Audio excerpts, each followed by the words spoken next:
बिस्मिल्लाहिर्रहमानिर्रहीम। अस्सलामुअलैकुम। मैं 17 साल का हुआ तो फूल बेचने लगा। एक दिन फूल बेच रहा था कि एक 40 साला अमीर मैडम ने अपनी गाड़ी मेरे पास रोक दी और बोली, क्या तुम मेरे घर के नौकर बनोगे? मैं खुशी खुशी मान गया और उसके साथ घर चला गया। तो उसने मुझे एक दिन खूबसूरत सा लिबास पहनने को दिया और बोली, तुमने ड्यूटी पर यह लिबास पहन कर आना है। अगले दिन जब मैं काम पर गया तो मालकिन मुझे देखकर बोली कि किचन से मिठाई का टोकरा उठा कर ले आओ। जब मैं वो टोकरा लेकर आया तो मालकिन के साथ बैठे अमीर और मुअज़्ज़िज़ मर्द मेरे एहतराम में उठकर खड़े हो गए। मुझे बड़ी हैरत हुई कि मैं तो मुलाजिम हूं, फिर मुझे इतनी इज्जत क्यों देते हैं। अगले दिन भी मालकिन ने किचन से वही मिठाई का टोकरा लाने को कहा तो मुझे हैरत हुई कि वो तो जूं का तूं पड़ा था। उन्होंने उसमें से मेहमानों को तो मिठाई खिलाई ही नहीं थी। जब यूं ही रोज रोज होने लगा तो मुझे मालकिन पर शक हुआ। एक दिन नजर बचाकर मैंने जो ही वो टोकरा खोलकर देखा तो कदमों तले से जमीन निकल गई, क्योंकि उसमें तो मैं हैरान से अपने बाप की मैयत के पास बैठा अपनी बहनों और वालदा के सिसकने की आवाजें सुनता तो दो आंसू मेरी आंख से भी टूट कर निकल जाते थे। तब कोई हमदर्द मेरे कंधे पर हाथ रखकर कहता, ना रमीज, तू मत रो, तूने तो अपने बाप की जिम्मेदारी निभानी है अभी। मेरे दिल में यह सवाल सर उठा लेता कि कौन सी जिम्मेदारी? वही जो अभी तक मेरा बाप भी ठीक तरीके से निभाने के काबिल नहीं हुआ था कि मौत ने उसको आन लिया। कुछ घंटों बाद मैयत को कब्रिस्तान ले जाने का शोर उठा तो मेरी बहनें फूट फूट कर रोने लगी।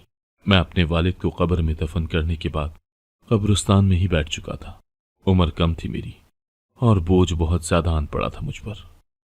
खैर, मुझे सिर्फ 3 दिन ही बाप की मौत का दुख मनाने का वक्त मिला था। चौथे दिन मुझे अपने बाप की फूलों की रेडी पर जाकर खड़ा होना था। मेरी वालदा जिगर के कैंसर में मुब्तला थी। उनका इलाज हो रहा था जिस पर पैसा पानी की तरह बह रहा था।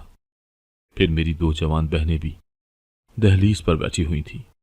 अम्मी ने मुझसे कह दिया था कि रमीज, मेरा इलाज करवाने की कोई जरूरत नहीं है।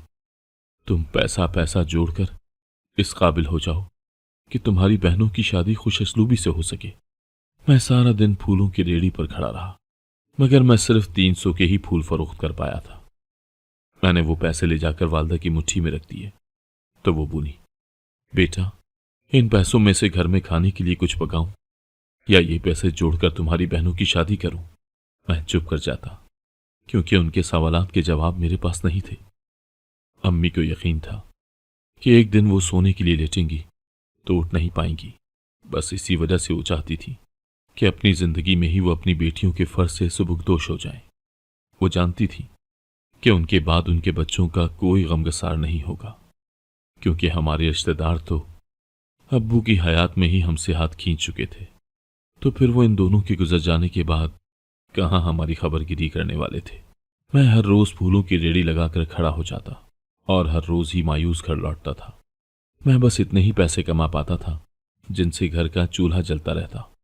अम्मी का इलाज मुआवजा भी रुक चुका था। अब्बू के पुराने गाहक उनकी रेडी पर एक लड़के को खड़ा देखकर वापस मुड़ जाते थे।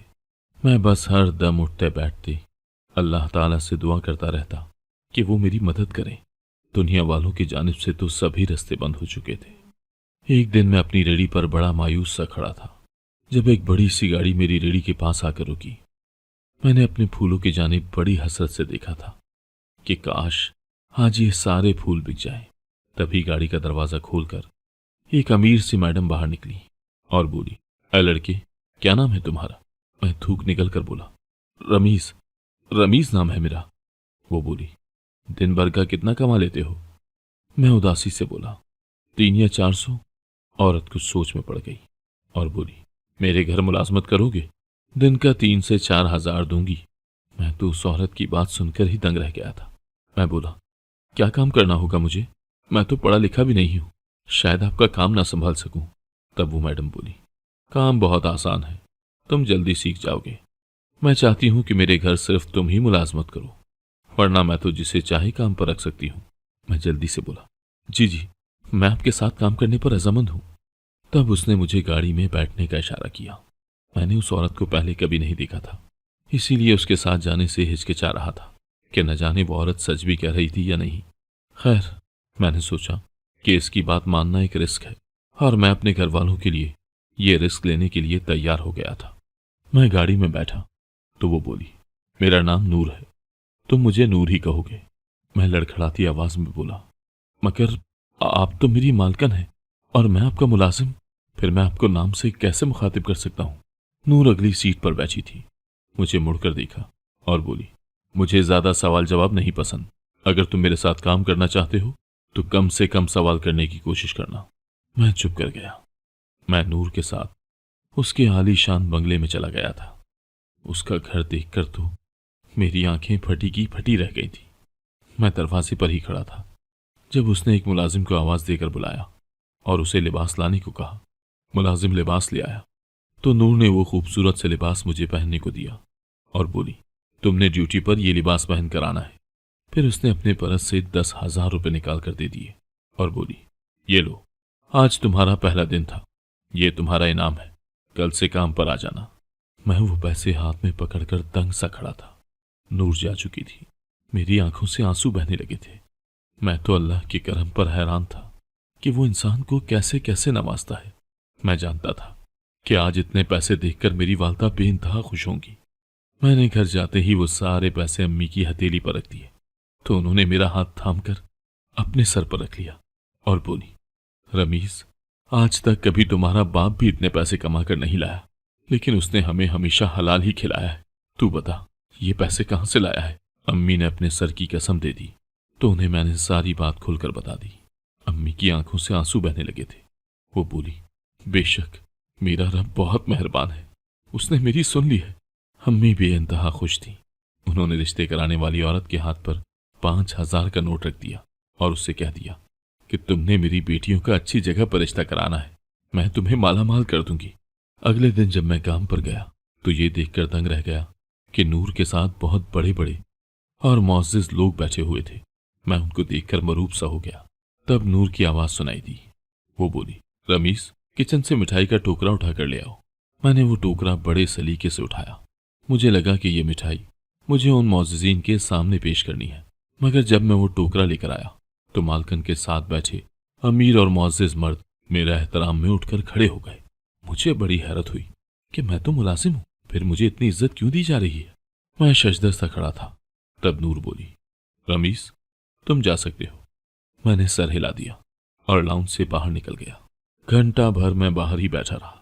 तब एक मुलाजमा मेरे पास आई। उसने मुझे 3,000 रुपये थमा दिए और बोली, मालकन कह रही हैं कि तुम अपने घर जा सकते हो, कल ड्यूटी पर वक्त से ही आ जाना। मुझे लगा वो मुलाजमा मेरे साथ मजाक कर रही है।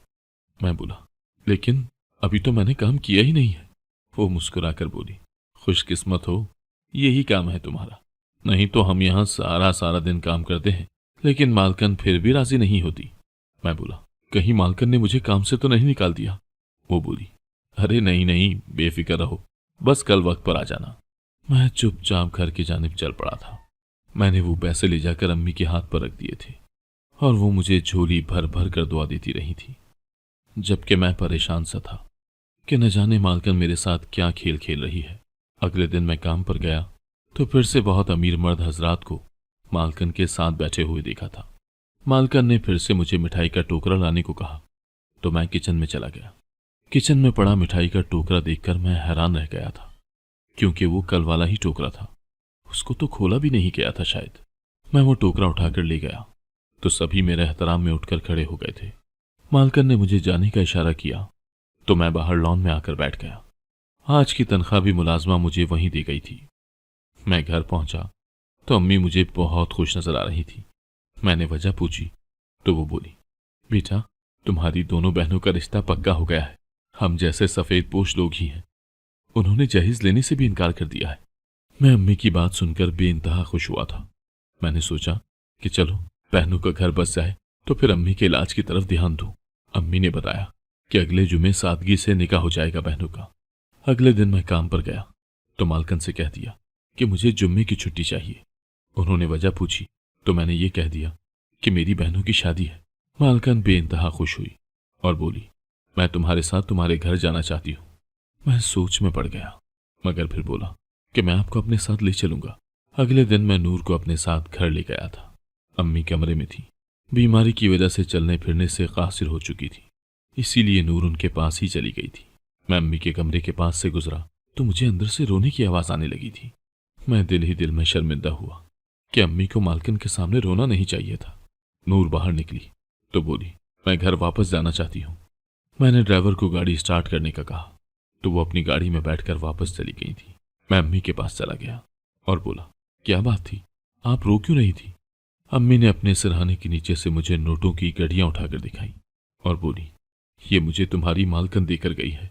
वो कह रही थी कि मुझे इन पैसों से अपनी बेटियों के लिए थोड़ा बहुत जहेज लाजमी बना लेना चाहिए ताकि ससुराल में उन्हें किसी किस्म की दुश्वारी न देखनी पड़े। मैंने उसे मना कर दिया तो वो बोली कि आपको कसम है, आप ये पैसे लाजमी ले लें। मैं इसीलिए रो रही थी कि अल्लाह किस तरह इंसान की मदद करता है, किस तरह उसकी सोच से भी बढ़कर नवाजता है। अम्मी ने वो सारे पैसे पड़ोसन को दे दिए और बहनों के लिए बर्तन और दीगर चीजें लाने को कह दिया था। नूर मेरी बहनों की शादी में तो नहीं आई थी, मगर उसकी वजह से हर काम खुश असलूबी से हो गया था। मैं दिल ही दिल में उसका मशकूर था। हफ्ते वाले दिन मैं काम पर गया तो उसने मुझे मेरी बहनों की शादी की मुबारकबाद दी। मैंने गिला किया कि आप तो आई ही नहीं, तो उसकी आंखें एकदम ही छलक पड़ी थी। वो बोली, मेरी मजबूरी है, मैं शादी ब्याह के मौके पर किसी के घर नहीं जा सकती। उसके बाद उसने मेरी अम्मी की बीमारी के मुतालिक मुझसे सवाल किया था। मैंने उसे सारी सूरत हाल से आगाह कर दिया तो उसने अपने जानने वालों में फ़ोन करके सारी मालूमात ली और बोली, अपनी वालदा को फलां अस्पताल में दाखिल करवा दो। मैं बोला, नहीं, मैं आपके इतने एहसानात नहीं ले सकता। तो वो हंसकर बोली, रमीस, तुम्हें क्या मालूम कि तुम मामूली सी तनख्वाह के बदले मुझ पर कितना बड़ा एहसान कर रहे हो। तुम्हारी मेहरबानी के आगे तो ये सब कुछ भी नहीं है। अम्मी के जिगर का कैंसर आखिरी मरहले पर था। मैं नहीं चाहता था कि वो मजीद तकलीफ सहे, इसीलिए उन्हें नूर के बताए हुए पते पर ले गया था। वहां अम्मी का बेहतरीन इलाज हुआ, मगर डॉक्टर्स ने अव्वल रोज ही मुझे बता दिया था कि मरीजा की जान बचाना अब उनके बस में नहीं रहा। बस इतना हो सकता है कि इंजेक्शन के जरिए इनके दर्द को कम किया जा सकता है। 2 हफ्ते के इलाज के बाद अम्मी भी इस दुनिया को छोड़कर रुखसत हो चुकी थी। मैं अंदर से टूट कर रह गया था। पहले बाप चला गया और अब माँ। मेरी खुशी के लिए बस यही काफी था कि मेरी बहनें अच्छे घरों में ब्याही गई थीं।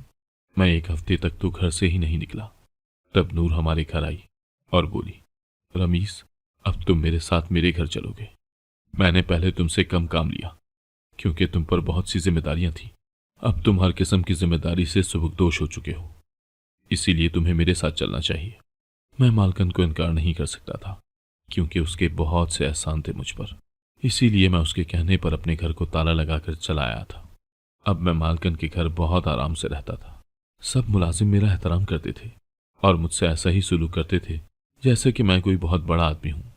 नूर अब भी मुझे मुअज़्ज़िज़ मेहमानों के सामने मिठाई का टोकरा पेश करने को ही बोलती थी। इससे ज्यादा उसने कभी मुझसे काम नहीं लिया था। मैं अभी तक इसी शशोपंज में मुब्तला था कि आखिर ये सब क्या है। एक रात मैं बड़ी गहरी नींद सो रहा था जब मेरी आंख चीखों पुकार के पास खुली थी। मैं हड़बड़ा कर उठ बैठा और भागकर बाहर निकला। सामने बड़ा अजीब सा मंजर था। एक मर्द नूर को अपनी जानिब खींच रहा था और उसे अपने साथ जाने पर मजबूर कर रहा था, जबकि वो खुद को छुड़ाने की भरपूर कोशिश कर रही थी। मैंने गौर किया तो ये वही मर्द था जो हर रोज नूर के साथ बैठा हुआ करता था और मैं मिठाई का टोकरा पेश करता था।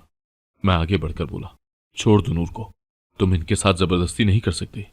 मगर वो आदमी तो मेरी बात सुनने पर रजामंद ही नहीं था। मुझे गुस्सा आ गया। मैंने उसकी धुलाई कर दी। सिक्योरिटी गार्ड उस आदमी को पकड़कर बाहर ले गया। जब मेरी नजर नूर पर पड़ी तो वो बेहोश हो चुकी थी। मैं सारी सूरत हाल से बहुत घबरा गया था। मैंने जल्दी से उसे उठाया और अस्पताल ले गया।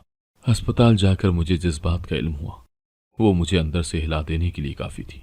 डॉक्टर्स ने बताया कि नूर के दिल की रगें सिकुड़ चुकी हैं। वो अपनी जिंदगी के आखिरी अय्याम से गुजर रही थी। उसका दिल सिर्फ 15% ही काम कर रहा था। ये सब मेरे लिए बहुत अजीब था। एक दिन बेहोश रहने के बाद नूर को होश आ गया था। मैं उसको देखने के लिए कमरे में गया तो वो बहुत उदास लग रही थी। उसका चेहरा बिल्कुल जर्द पड़ चुका था। मैं बोला, नूर, ये आदमी कौन था? वो मुस्कुरा दी और बोली, ये जानने के लिए तुम्हें मेरी पूरी दास्तान सुनना पड़ेगी। मैं बोला, मैं तैयार हूं। नूर बोली, मैं अपने गांव के इमाम मस्जिद की बेटी थी। मेरे वालिदैन बहुत नेक थे। उठते बैठते उनकी जबानों पर अल्लाह का ही विर्द हुआ करता था। हमारे घर में टीवी पर पाबंदी थी, जबकि मेरी सारी सहेलियां गानों और ड्रामों से मुस्तफीद हो चुकी थी। मेरे दिल में ख्याल आता कि काश मैं भी टीवी देख सकूं। मैं अपनी सहेलियों के घर जाकर टीवी देखती और हम सब मिलकर गाने गाती। मेरी आवाज़ बहुत अच्छी थी। एक दिन मैंने टीवी पर खबर देखी कि मुल्क भर में सिंगिंग के मुकाबले जारी हैं। मुझे लगा कि अगर मैंने उनमें हिस्सा ले लिया तो मैं कामयाब हो जाऊंगी। इसीलिए मैं अपने वालिदैन से छुपकर रात की तारीकी में घर छोड़कर दूसरे शहर चली गई थी। मैं सही सलामत ऑडिशंस के लिए पहुंच चुकी थी, मगर जजेस ने मुझे ये कहकर रिजेक्ट कर दिया कि तुम्हें अभी सीखने की ज़रूरत है। मैं बहुत अफसरदा हो चुकी थी। मैं बाहर निकली तो एक औरत बोली, मैंने तुम्हारी आवाज़ सुनी है, बहुत अच्छा गाती हो तुम, मेरे साथ चलोगी तो बहुत कामयाब हो जाओगी। मैं तो अपना घर छोड़कर पहले ही निकली हुई थी। वापसी का कोई रास्ता नहीं था और वैसे भी घुटनज़दा माहौल में वापस जाने का मेरा कोई इरादा नहीं था। इसीलिए मैं कुछ भी सोचे समझे बगैर उस औरत के साथ चल पड़ी। उस वक्त मेरी उम्र भी बहुत कम थी। अगर मैं तब इतनी छोटी ना होती तो शायद ये फैसला कभी ना लेती। मैं उस औरत के साथ गई तो मुझे पता चला कि वो मुझे अपने कोठे पर ले आई है। वहां मुझे उस्ताद ने गायकी की तालीम दी और मैं बहुत अच्छी गुलकारा बन गई। मेरी आवाज़ का दूर दूर तक चर्चा होने लगा था। मैं कामयाबी की सीढ़ियां चढ़ने लगी। तभी मुझे एक लड़के के साथ इश्क हो गया था। मैंने उस इश्क में उससे शादी कर ली और कोठा छोड़ दिया। शादी के बाद मुझे पता चला कि मेरा शौहर तो सफ़ेद पोश है और फिर उसका इस्लाम के साथ भी बड़ा लगाव था। मुझे ये सब पसंद नहीं था। मैं गुर्बत में ज़िंदगी गुजार नहीं सकती थी। इसीलिए मैं उससे खुला लेकर वापस कोठे पर आ गई। तब मुझे पता चला कि मैं तो उम्मीद से थी। मैंने ये बात बाई को बताई तो वो बोली, ये तो खुशी की बात है, हम लोगों की दौलत बच्चे ही हुआ करते हैं। तब मेरे बदन से तुमने जन्म लिया था रमीस। मैंने तुम्हें पैदा किया था, लेकिन मैं तुम्हारी जिम्मेदारी से घबरा गई थी। इसीलिए मैंने तुम्हें एक फूल बेचने वाले को दे दिया। हमारे कोठे के पास बहुत से फूल वाले होते थे। हम एक ही फूल वाले से फूल खरीदा करते थे। उसका नाम शफीक था। शफीक की 2 बेटियां थीं। उसे बेटे का बहुत शौक था। वो अक्सर हमसे दुआ करने को कहता था। एक दिन मैं उससे बोली कि मेरा बेटा तुम ले लो। उसने दूसरी बात ही नहीं की और तुम्हें उठाकर ले गया, क्योंकि वो इस बात का गवाह था कि तुम मेरी जायज़ औलाद थी। मैंने शफीक की मिन्नत की थी कि तुम अपनी रेड़ी यहां से ले जाओ। शफीक ने अपनी रेड़ी भी वहां से हटा ली थी। मैंने अपनी जिंदगी बहुत ऐशो इशरत में गुजारी है, बहुत पैसा कमाया, मगर जूं-जूं उम्र बड़ी होने लगी तो आवाज भी खत्म होने लगी। गाते गाते सांस बंद हो जाता था। मैंने अपनी जिंदगी में बहुत कामयाबी देखी थी। अब मुझे कामयाबी की ख्वाहिश भी नहीं रही थी। मैं जान चुकी थी कि हर चीज को जवाल है। इसीलिए मैंने कोठा छोड़ दिया। अपना चेकअप कराया तो पता चला कि मैं दिल के आर्जे में मुब्तला हूं। मैंने अपना बाईपास करवा लिया। कुछ अरसे तक तो ठीक रही, मगर आहिस्ता आहिस्ता दिल खत्म होने लगा। अब जो मौजज़ीन तुम देखते हो ना, उनमें से कुछ तो वकील हैं और कुछ मेरे आशिक। उन लोगों ने मेरी आवाज़ पर अपना बहुत सा पैसा लुटाया था। अब वो अपना पैसा तन्हा औरत से वसूल करना चाहते हैं। मैंने एक दिन तुम्हें देखा था, तुम फूल बेच रहे थे। तुम बिल्कुल अपने बाप पर गए हो। मुझे लगा कि मेरा शौहर खड़ा है। मैंने तुम्हारा पीछा किया तो पता चला कि तुम तो फूल बेचने वाले शफीक के बेटे हो। तभी मैं तुम्हें पहचान गई थी। इसीलिए मैंने तुम्हें अपने यहाँ काम पर रख लिया। मैंने अपनी सारी जायदाद तुम्हारे नाम पर कर दी है और उन लोगों को भी बता दिया था कि अब तुम ही मेरी जायदाद के मालिक हो। मिठाई का टोकरा भी मैं तुमसे इसीलिए मंगवाती थी ताकि उन्हें जज कर सकूं। मैं उनसे कहती थी कि मेरी जायदाद तो अब इस लड़के के नाम मुंतकिल हो चुकी है। तुम लोग अपना मुंह मीठा करो, हो सके तो मुझे माफ कर देना रमीस। इतना कहकर नूर ने अपनी आंखें बंद कर ली थी। वो मर चुकी थी। मेरी सगी मां मर चुकी थी। मैंने उसकी तदफीन की और उसकी तमाम जायदाद से खैराती इदारे बना दिए और एक दिल के मरीजों के लिए अस्पताल भी बना दिया था। मैं अपनी मां की कमाई इस्तेमाल नहीं करना चाहता था, इसीलिए खाली दामन हो गया हूं। अब मैं अपने बाप शफीक के घर वापस आ चुका हूं। जिंदगी ने मुझे बहुत कुछ सिखाया है। मैं अब अपने तजुर्बे के तहत काम शुरू करके अपना रोजगार कमाऊंगा और मुझे उम्मीद है कि मैं इस बार नाकाम नहीं रहूंगा। अगर आपको आज की कहानी पसंद आई है तो वीडियो को जरूर लाइक कीजिएगा और अपने दोस्तों के साथ भी शेयर कीजिएगा। और हाँ, अगर आपने अभी तक हमारा चैनल सब्सक्राइब नहीं किया तो जरूर सब्सक्राइब करें। मिलते हैं कल एक नई और दिलचस्प कहानी के साथ। अल्लाह हाफिज।